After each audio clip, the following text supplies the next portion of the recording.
Good evening and welcome to a very special edition of Shoot the Defense. I'm your host, Stel, and I'm joined via the joys of Google Hangouts, shall we say, the host of Hull City Fan TV, Dmitri. How you doing, buddy? Hi, I'm good, thanks. How are you, Stel? Yeah, mate, it's an absolute pleasure having you on. Thank you very much. It's nice to hear that. Fantastic. Before we start, mate, do you want to tell our viewers or our listeners about Hull City Fan TV, how it started? We are a Hull City fans channel. Basically, me and my friend noticed there weren't any on YouTube. There's a lot of fan channels for bigger clubs, but obviously we support a smaller club. So we started a fan channel. It's still relatively small, but all support is massively appreciated to us. And we just enjoy making YouTube videos about our favourite football team. Brilliant. And is this one of those things where you turn up to the ground, or do you do it in your own environment, so to speak? We'll be looking to do fan cams soon, that kind of Arsenal fan TV style, but it's more analysis and previews, and we kind of do a podcast and stuff like that. It's more review preview style as opposed to fan cam. Brilliant. Fantastic. Well, long may it continue, mate. Yeah, I hope so. I hope it continues to grow. It's going quite well right now, but delighted to be on today. It's an absolute pleasure, mate. Dmitri, a whole season, I mean, let's be honest, people deemed it to be over before it began. You had Steve Bruce resigning in frustration, a lack of signings. His replacement, Mike Phelan, was sacked 82 days into the job by, again, to do with transfers. Now, Bruce's departure probably didn't come as a surprise to Hull City fans. Now, what was your initial reaction to the news, and how did you feel when it came to Mike Phelan getting the job? I think when Steve Bruce was sacked, the initial feeling was of shock, because before the season was over, even before the Sheffield Wednesday playoff final, he had mentioned that he said there was no guarantee he would stay, and that wasn't whether he'd get promoted or not. He just said there was no guarantee he would stay. I think in the end, there's only so much we can guess. It's worth mentioning that when he put out a farewell kind of letter address in our local newspaper, he thanked everyone at the club, the fans, but he didn't thank the earners. And it's mainly people have kind of put two and two together and presumed that there was some kind of big bust up between him and the earners that caused him to walk out. The tensions had been there for a while. He hadn't been really getting much money to spend. And anyone who knows about Hull City knows that our earners are probably pretty hard people to work with. So it's just an initial shock that he'd walked out so soon before the season. We knew there were tensions, but it was quite sensational when it happened. And what about Mike Phelan? I mean, let's be fair. He had a wave of things in the squad to work with when he came in. He had injuries, and then you had the dissension in the ranks with the fans, who obviously weren't happy with the owners. To be fair on him, it started pretty well. There's the opening day win against Leicester. Surprised everyone really, and surprised me even more because Jake Livermore was playing at centre back. What did you make of the initial appointment of Mike Phelan? Well, I feel like, to be fair to Mike Phelan, he has done his, I'm not sure, I've lost the phrase. He's basically done his years as an assistant manager. He was, if anyone, he's probably one of the most qualified assistant managers in the game. 12 years at Man United under next to Sir Alex Ferguson. I think he deserved a shot at managing. To be thrown into the deep end the way he was and not given full backing in the window was he was always in a tricky position. Initially, we just thought we'd just have to go along with it. Everyone was too thinking too much about Bruce leaving, and there was that initial shock of him leaving to think about the new appointment. People didn't know what to expect from him. So then when we started winning, people suddenly, it was the Phelan revolution. He got manager of the month in August. We beat Leicester at home. The Premier League champions at home, first game of the season with that very small squad. We beat Swansea away the week after. We drew to Burnley away, and we lost to Man United, but that was only in stoppage time, and he rightly won manager of the month. So initially, people didn't really know what to think, and then when he started winning, people, as you would, loved him, but it went downhill from there, unfortunately. Well, look, Marcus Silva came in, was announced as his successor, and experts, and I use that term loosely, like Paul Merson and Phil Thompson were in inverted commas astonished, saying that his appointment was embarrassing and baffling. Merson even went on to say that this isn't any difference to Gary Rowlett. I've never heard of Gary Rowlett before, but obviously Paul Merson knows who he is. 3 wins from his first 5 games isn't a bad start for Silva, and if you're basing Thursday's game against United, the team spirit doesn't mirror that of a club in crisis. Has the new boss made a good first impression? I feel like when he came, people were, even though Mike Phelan had done a pretty poor job at Hull, we were in the relegation zone when he left, and he'd been very stubborn tactically. People were sad to see him leave. They recognised he was a man in a very, very tough situation. He didn't have much to spend, and he had a small squad. But when Silva came in, people were excited. This is our first. This is our. We've gone for something a bit different. Our last 4 managers have been kind of like traditional English mould. We had Steve Bruce, Mike Phelan, Nigel Pearson. This was something a bit different. He's managed Sporting Lisbon. He's managed Estoril in the Portuguese league, and I think people were quite excited. We're always willing to give a new manager a chance, and the football he's playing it's new and it's exciting, and it's not just one-dimensional. He has a plan B, and I think most managers, when they come in, there's a bit of a lift. But I think especially with Marco Silva, fans right now are very, very happy with him. I think everyone, including definitely Hull fans, were just astonished with the comments from Paul Merson and Thomas. I think I forgot his first name now. Oh, Phil Thompson, yeah. Yeah, Phil Thompson. And it was just so ill thought out. They had no substance behind their rant and argument. And to say that it could be any other English manager, I read a good article breaking down their argument. Gary Rowlett's not coming here, and the next best English manager is at Barnsley.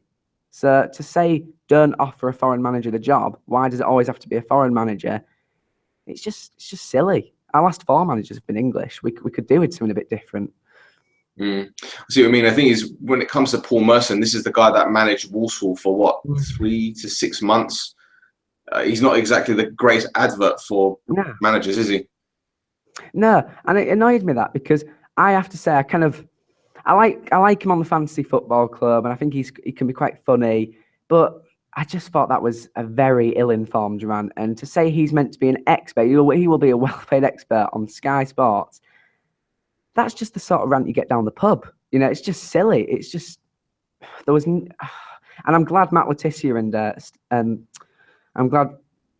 Paul, Jeff Stelling, there we go, pulled him up on it. I'm glad they challenged his argument, because, as I've said, there was just no reason or.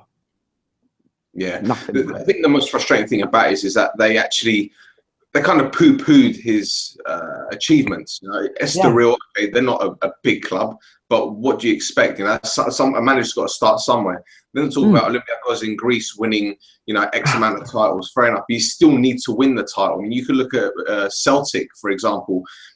People say it's a one horse race out there, but before Brendan Rodgers, the fella that was there, he was struggling as well. It's only now that Brendan Rodgers has turned up and Celtic look like they're a formidable force. They're like 20-odd points at the top. So you can't keep poo-pooing other leagues to say that they're no good. I mean, let's be 100% honest. Olympiacos have actually beaten Arsenal, who Southampton tonight. So it was a bit of an asinine comment. But he's come in, and you've got players like Robert Snodgrass, who has got his wish and was sold. Now, Silva moved to bring in Markovic on loan from Liverpool, a player that he coached at Sporting Lisbon. Now, Snodgrass is obviously a big loss to you guys, but do you think it's a blessing in disguise? Robert Snodgrass leaving, for me, I'm devastated. I have to say, he's been our best player this season for us so far, and technically, he's such an exciting player. Like I'm sure everyone's seen his free kicks. If you haven't, well worth a watch on YouTube. And I think it was inevitable, and I can understand him wanting to leave. He wanted a 3-year contract for security because he's got a family, and we only offered him a 2-year contract. So he got offered 50 grand at West Ham. He's currently on 25 grand, and they are a bigger club than Hull City, and he gets to live in London. I think a lot of Hull City fans are very angry with him right now, calling him a snake, so on. But logically, I can see why he left, but it would have been so easily avoidable. He would have stayed at us. From reliable sources close to the club, all terms were agreed except for the contract length. And for some reason, we couldn't offer him that 3rd year. Well, remind me how old he is again? I think he's 29, 30, so he is getting on. But even if you signed him for 3 years and he had 2 poor years after this, if he kept us up this season, which he's our top scorer right now, I think it's worth it. I just think it was silly when he could have so easily been kept at the club. I can understand if a player just wants to leave and they're just demanding a transfer and they want a pay rise and that's it, and you can't offer them anything to stay. But it's just been so poorly handled. I think the only way I can explain this, or the only way I can comprehend this, is that perhaps the owners are thinking about, well, maybe if we do get relegated, we're going to have these players on big wages, long-term contracts. We're going to struggle to get rid of them. That's the only real explanation I can think of as to why they only offered him a short-term contract. I mean, even Silva's only there for 6 months, isn't he? He's on a 6-month contract. Well, sorry, hang on, 18 months with an option to leave at 6 months if he gets relegated. So that sounds a bit pedantic, but potentially the point is that if we do stay, which is looking unlikely, he'll stay at us, and it's not like he's going to have to sign a contract extension. He has signed a 18-month contract, but he can leave at 6 months. He can walk away. That's part of the contract. Let's say, hypothetically speaking, you guys get relegated, because I actually don't think you will. I still think there's another 3 teams that are worse off than you. Yeah. Who would you ideally like to bring in? I mean, I'm being real and think about it realistically, because I've asked people questions like, which player would you like to come in there, like Messi, which obviously everyone would like a Messi, but in terms of a management side of things, who would you like to see come in if he doesn't stay there? I have no problem with looking abroad. Unfortunately, I am not that well knowledge. I don't have that much knowledge of foreign managers.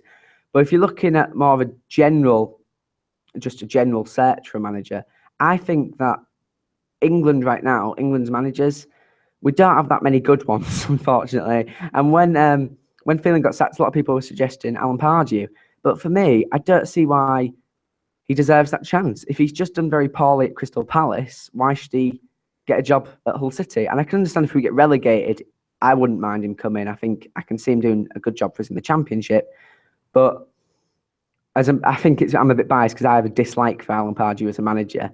But I guess if you look at English and people I know, Gary Rowett, who was sacked by Birmingham after doing a good job there, I don't know why they sacked him. He's still not at a club, and he was linked to Nottingham Forest, who, as we all know, are in a very pretty poor state right now with their ownership situation and the league standing. So I think he could come to us, and I'd welcome him at the club. I've got a feeling that Marco Silva might stay if we do go down and we go down fighting. I think the only way he'd leave is that if we just kind of come 20th, or even if we come 19th or 18th, but just don't really fight for it. But right now, the team spirit is still there. Marco Silva seems to have put some new life into the players, and we're optimistic, but we're also trying to be realistic. Well, it's understandable. It's your first season back in the Premier League. I know you came back at the first time of asking, but the one thing I've noticed about Marco Silva is that he's bringing the average age down. And even though you got Curtis Davis, he's out injured. You know, when he comes back, you have that solid central defensive partnership with Michael Dawson. You got players like Tom Huddleston that can play football. I mean, Markovic, we haven't seen the best of him because he's just been one of those signings where, you know, you kind of expected him to get left to rot in the reserves, doesn't he? I'm very excited to see him play because he seems like he's got pace, flair, the stereotypes and the cliches I know. But I feel like if he's, I'm rolling out another cliche here, if he's good enough to be signed for Liverpool, surely he's got something there. Surely he's got a bit of quality there. And obviously that's not always the case. You know, there are big clubs signed plenty of poor players, you know, people like Bebe or Marouane Chamakh, or, you know, there are people like Squillaci for Arsenal. But he's young. Give him a chance. I'm sure he's got a chip on his shoulder. He's got a point to prove to Liverpool. And I think it's a loan deal that works well for both clubs in terms of Markovic. And we've also signed Niasse this window, who from Everton, who had a rotten time at Everton. They didn't even give him a squad number this season. And I think he played twice for them, although he cost them 13 million. So that was I think he's got a point to prove to Everton. And we've also signed Evandro from Porto for, I think it was only 500,000, and he's a Brazilian attacking midfielder. He looks like he could be a good player for us. So I'm glad to see we're getting some players in. But Marco Silva's definitely bringing in his own, bringing in a new set of players. Maybe he didn't think Snodgrass had the attitude. Maybe he kind of wanted him to leave. But as I said, I'm still very, very. when I see him holding up the West Ham shirt, I do. It's not nice to see. I can imagine, mate. Well, look, a lot of Spurs fans I know were really disappointed when Ryan Mason joined Hull City. Not because he joined Hull, but because he left Tottenham. I mean, unfortunately, he suffered that really serious injury the other week, and he's actually lucky to be alive, isn't he? I mean, how well do you think he was doing up until that injury? I have to be honest. He's been quite poor for us. I mean, he's actually been on the bench recently, and for a player who we signed for 12 million, who's been capped by England and came from Tottenham, you'd be expecting him to start. I mean, I expected this. Surely I can't be the only one. You'd be expecting him to start week in, week out, really, for Hull. I mean, we're not that, and it sounds ridiculous, but we're not that much worse than Tottenham. We're still in the Premier League, so I can understand him having to fight for his place. But if we're spending a decent amount of money on a player like that, with a good bit of pedigree, comes from a good club, regarded as one to watch for the future, he should be doing better than he was. He wasn't tackling. His passes were poor. He wasn't getting shots off. He went missing in games, but he was getting better. He was starting to adjust a bit more to, I think, playing regularly for a team. And it's very unfortunate that he got injured. I mean, it's very unfortunate that he got injured, full stop. And obviously everyone's wishing him the best. But he was starting to get some form, and he was starting to get back into the starting 11. And it's I hope that if he does return, I think they're still not sure about that. Then I'm sure he's got a future in football, definitely. But he just. Sorry. It's all right. You can continue. What are your feelings on Jake Livermore? Because you mentioned Robert Snodgrass leaving to go to West Ham, and obviously you're unhappy about that. But what about Jake Livermore? Because you guys stood by him when he had that ban because of the whole cocaine thingy. What are your feelings about him joining West Brom? A lot of Hull City fans again were very disappointed about this one. He's a bit of an engine in midfield for us. He's not the most. He don't get all the headlines. He don't score lots of goals, but he does the dirty work in midfield. He does the kind of where you don't see as much, that allows Huddleston and people like Snodgrass to go forward more and be more attacking. And he did often pop up with a goal. And as you mentioned, we did stick by him when he went through, and he's said one of the trickiest periods in life is, unfortunately, is one of his children died, and he obviously went through a drugs incident. And we stood by him, as you'd expect us to, and it was great to see him repay that. I mean, he was very good for us in the Championship, not as good for us this season in the Prem. But I think what really disappointed me was the transfer fee. He went for, I think, 8 million, I think it was. We signed him for 8 million. So you'd expect a few years later, after he's proven himself in the Premier League and proven himself in the Championship, that he'd go for a bit more. When he came to us, he'd come to us on loan in our Premier League season back in 2014, and he'd spent 12 months with us, and then we signed him at the end of that for 8 million. And it's disappointing that he's had a few years with us, and we've sold him for exactly the same amount as we bought him. I can understand. Well, Silva, his first game in charge was the FA Cup semi-final against Swansea City, a game which obviously you guys won. And you're no stranger to reaching cup finals, because you got to the 2014 cup final, which I'm sure you don't want me to remind you about. And Silva made 7 changes in the semi-final against United on Thursday. Do you think he'll rotate tomorrow? I think he'll. To be honest with you, rotation isn't that big for us because our squad's so small anyway. We don't have a big enough squad to have a whole new 11.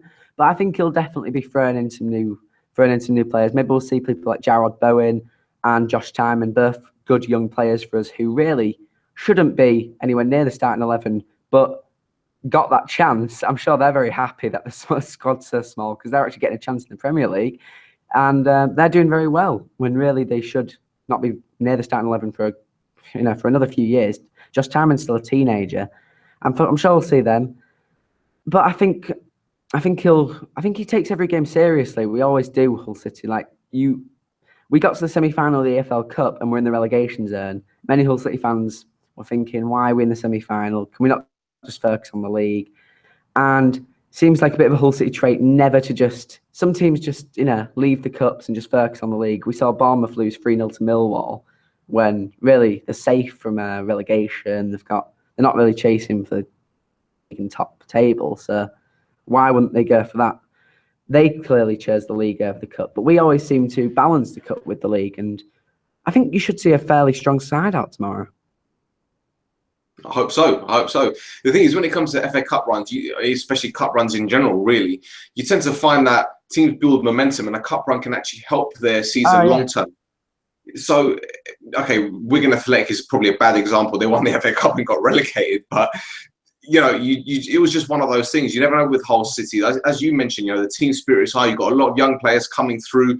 Maybe they're not ready, but at the end of the day, the manager's given them the chance. And we've seen before in the past how young players who have made that step up have actually, galvanized the team. And perhaps this is one way Marcus Silva's saying, right, I don't actually need to spend millions and millions of pounds because you've got that infrastructure there. You've got that youth academy there. Yeah. Let's give these players a chance. You've got El Mohammadi coming back from the Africa Cup of Nations as well in a few months as well. So you never know what's right.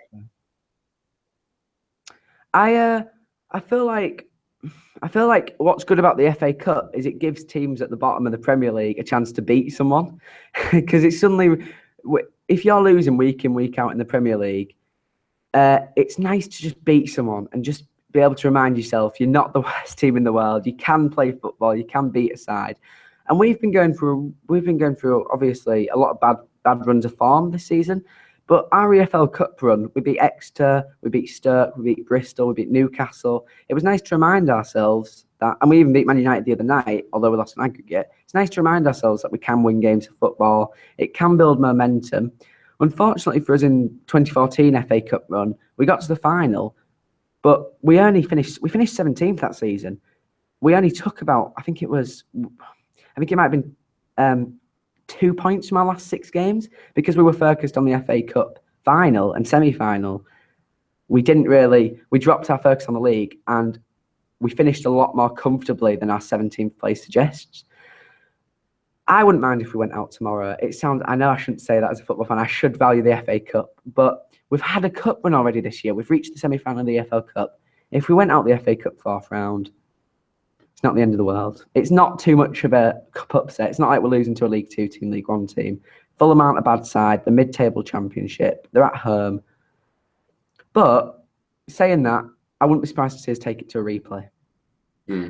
I think you tend to find that a lot of newly promoted clubs into the Premier League, their first priority is to stay in the league, sustain that Premier League position. It's understandable if, he does ring the changes tomorrow because, listen, let's be 100% honest. As you mentioned, Fulham are a mid-table team. Their league form has been great. I think they had 1 win in 4 games. They're down to 11th. But again, this is the FA Cup. And we saw at Anfield today, anything can happen. So are you confident going into this game? A lot of shocks today, weren't there? There was, onto my point of the game tomorrow, Wickham today took Tottenham all the way, 4-3 loss. Lincoln beat Brighton and Hove Albion 3-1. Wolves beat Liverpool 2-1. Anything can happen, but I don't think this is more of your banana skin kind of match. There's not a huge gap. And actually, form favours us against Fulham because we are Fulham's Bergie team in the sense that every time we play them, we always seem to win. We actually effectively relegated them a couple of years ago when we had nothing to play for. We came from 2 goals behind to draw 2-2. We beat them 6-0, famously in the Premier League at home. We did the double over them last year in the Championship. In our first Premier League season, when we barely stayed up, Fulham were one of our only away wins in the second half of the season. We got a last-minute winner against them. So form favours us in that sense. I don't see this as a cup upset. It seems a bit too boring to be a cup upset. It's just a Championship team versus a Premier League team, and we usually get the job done in these sorts of matches. We've had potential banana skins before. We were playing Exeter away earlier on in the season. It's a long trip for us. It's at Exeter's home ground. They took a 1-0 lead, but we beat them 3-1. And I think the last time we slipped up in a banana skin was like in 2012 when we lost to Accrington Stanley at home. But I'm confident about tomorrow. So you should be, mate. Well, look, before I let you go, Dmitri, what do you think is going to happen to Leicester to Hull the rest of the season? Are you going to stay up? Are you going to go down? Is there going to be twists and turns? My brain's telling me that we're going to go down, but my heart's telling me we're going to stay up because obviously I've got a bit of bias and the passion and team spirit is there and the willing is there.